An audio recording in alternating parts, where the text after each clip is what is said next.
जाकर ट्रेड करती है, चाहे वो इंपोर्ट एक्सपोर्ट हो, चाहे वो इंटेलेक्चुअल से रिलेटेड हो, चाहे वो इंटेलेक्चुअल प्रॉपर्टी से रिलेटेड हो, चाहे वो रिसोर्सेज से रिलेटेड हो। Resources can be materialistic, resources can be agricultural based, resources even can be human resources. Many a times हम देखते हैं कि एक कंट्री से दूसरी कंट्री में काफ़ी ज़्यादा लोग जाके काम करते हैं। जैसे कि इंडिया का अगर हम रेशो देखें तो इंडिया से काफ़ी सारे लोग यूएसए जाते हैं फॉर आईटी सर्विसेज। जैसे कि कॉमन सेइंग है कि नासा में जो साइंटिस्ट हैं उसमें से मेजॉरिटी जो साइंटिस्ट हैं वो इंडियंस हैं। सो इस तरीके से काफ़ी सारे लोग दूसरी कंट्री में जाके काम करते हैं, and that comes under globalization. Now what are the reasons of globalization?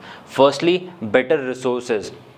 For example if you see central India की अगर हम सेंट्रल एशिया की अगर हम बात करें, या फिर एशिया की अगर हम जनरली बात करें, तो एशिया में काफ़ी ज़्यादा रिसोर्सेज अवेलेबल हैं।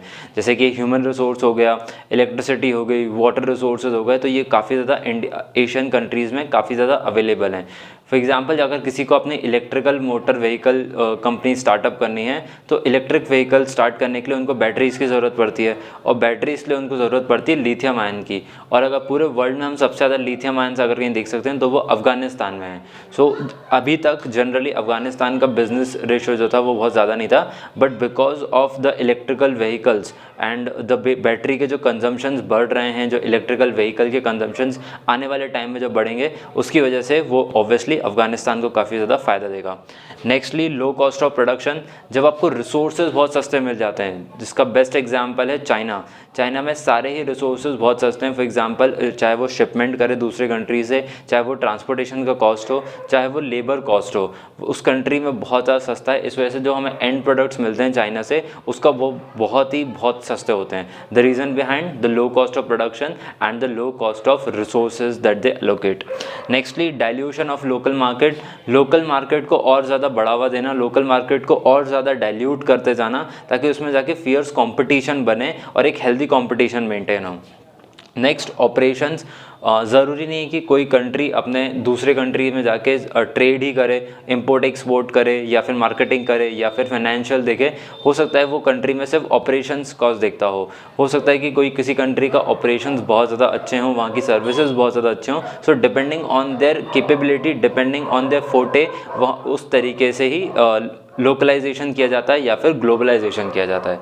Next is market expansion. Let's suppose कि जियो और एयरटेल जिस स्पेस पे आज काम कर रहे हैं, और टेलीकम्युनिकेशन सेक्टर में जिस तरीके से एयरटेल और जियो को ग्रोथ हो रही है, सो हो सकता है कि आने वाले टाइम में इन कमिंग ईयर्स हो सकता है कि वोडाफोन आइडिया का ज़ीरो कस्टमर बेस हो जाए, फिर वो कंपनी बंद हो जाए, BSNL बंद हो जाए, या फिर ऐसे कोई छोटी मोटी कंपनीज भी स्टार्टअप हों तो वो भी ज़्यादा सर्वाइव नहीं कर पाओ उस मार्केट में, और हो सकता है इंडिया में डुओपोली का कंडीशन बन जाए, या फिर इन फ्यूचर मोनोपोली की कंडीशन ही बन सकती है। So under that situation growth अगर हम देखें जियो की या फिर एयरटेल की, तो वो सस्टेन्ड ग्रोथ हो जाएगी, एक लिमिट तक ही ग्रो कर पाएंगे, बिकॉज इंडिया में obviously population 130 crore, approximately 130 crore है, उससे ज़्यादा कस्टमर बेस वो बना नहीं सकते। सो उसके लिए to expand their market they now have to go to some other country, ताकि उस कंट्री में जाके वो बिजनेस कर सके रिलेटेड टू सेम सर्विसेज। वो हो सकता है वहाँ जाके सेम टेलीकॉम सर्विसेज प्रोवाइड करें। Lastly to increase profit. Obviously बात है, अगर किसी भी कंपनी का अगर मार्केट साइज बढ़ेगा, अगर उनका कस्टमर बेस बढ़ेगा, कस्टमर एक्विजिशन बढ़ेगा, तो ऑब्वियसली अल्टीमेटली उनका ग्रोथ भी बढ़ेगी और अल्टीमेटली उनका प्रॉफिट रेशो भी बढ़ेगा। नाउ अगर हम डिबेटेबल टॉपिक देखें, इंडिया में ग्लोबलाइजेशन बहुत ही ज़्यादा डिबेटेबल रहा है, स्पेशली बिफोर 1991, क्योंकि जब 1991 में जब इंडियन इकोनॉमी ओपन हुई थी और इंडिया ने इंट्रोड्यूस किया था LPG को, तो उससे पहले इंडिया में बहुत ज़्यादा ग्लोबलाइजेशन नहीं हुआ करता था। बहुत ज़्यादा लोग इंडिया में आके बिजनेस नहीं करते थे, इंडिया में इन्वेस्ट नहीं करते थे, because of the government reforms.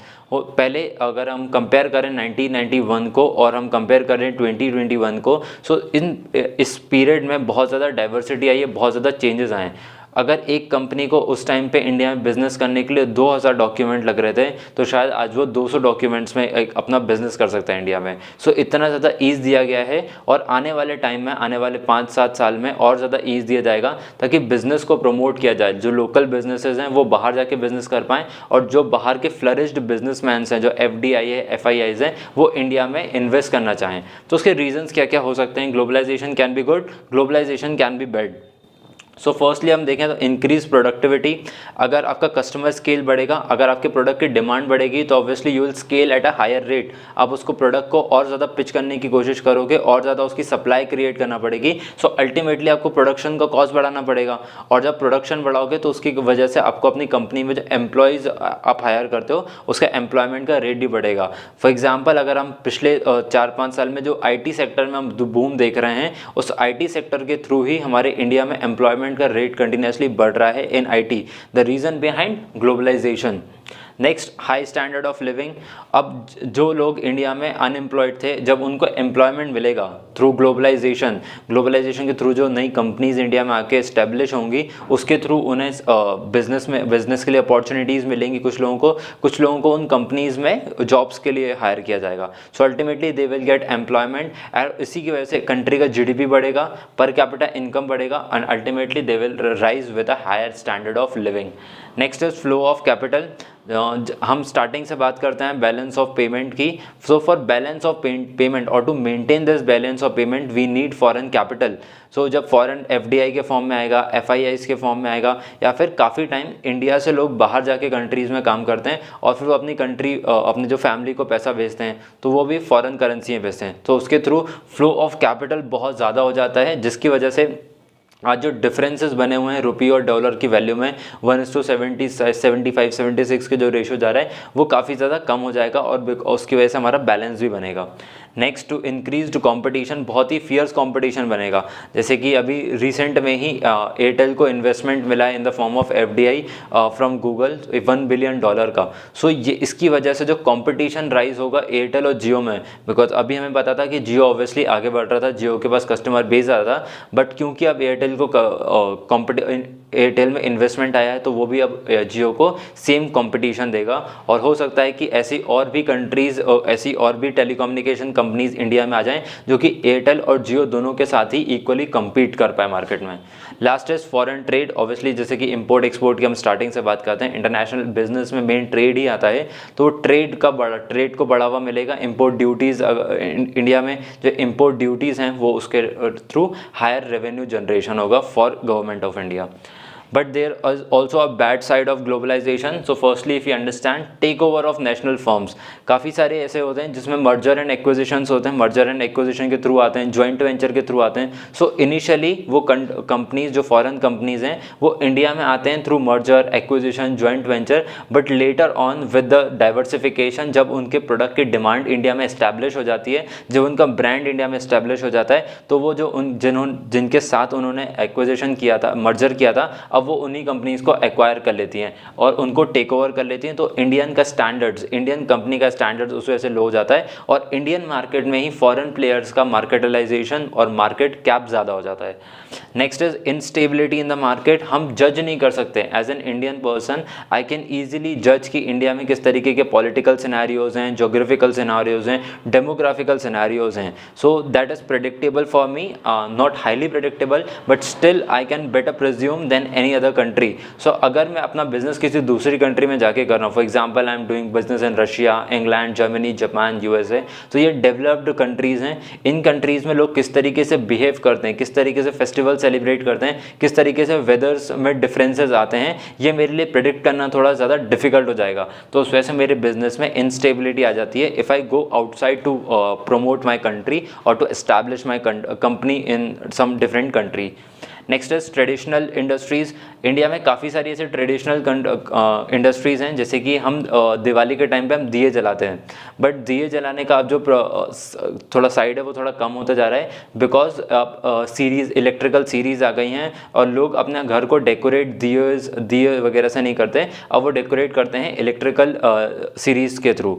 तो उस वजह से जो हमारे ट्रेडिशनल इंडस्ट्रीज़ हैं, ऐसे काफ़ी सारे और एग्जाम्पल्स हैं जो कि ग्लोबलाइजेशन की वजह से जो बाहर से कंपनीज आके इंडिया में स्टैब्लिश हो रही हैं, उसकी वजह से हमारी कंट्री के इंडस्ट्रीज जो कि ट्रेडिशनल बेसिस पे हैं उनका काफ़ी ज़्यादा लॉस हो सकता है और वो शट डाउन हो सकती हैं।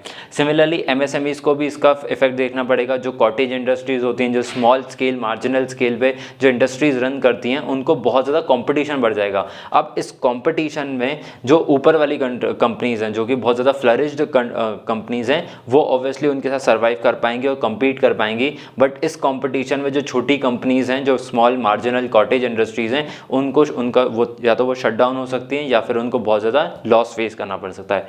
And at the last cultural impact बहुत ज़्यादा पड़ सकता है, because India as a cultural diversified country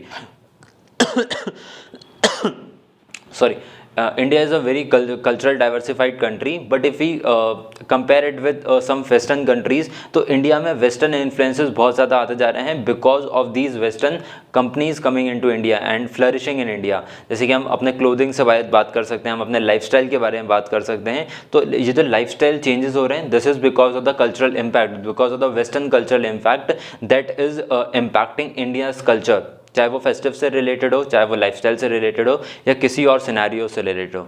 so this was about globalization, how can you do globalization and what are the arguments and the favour of globalization. So thank you everyone for joining today's class.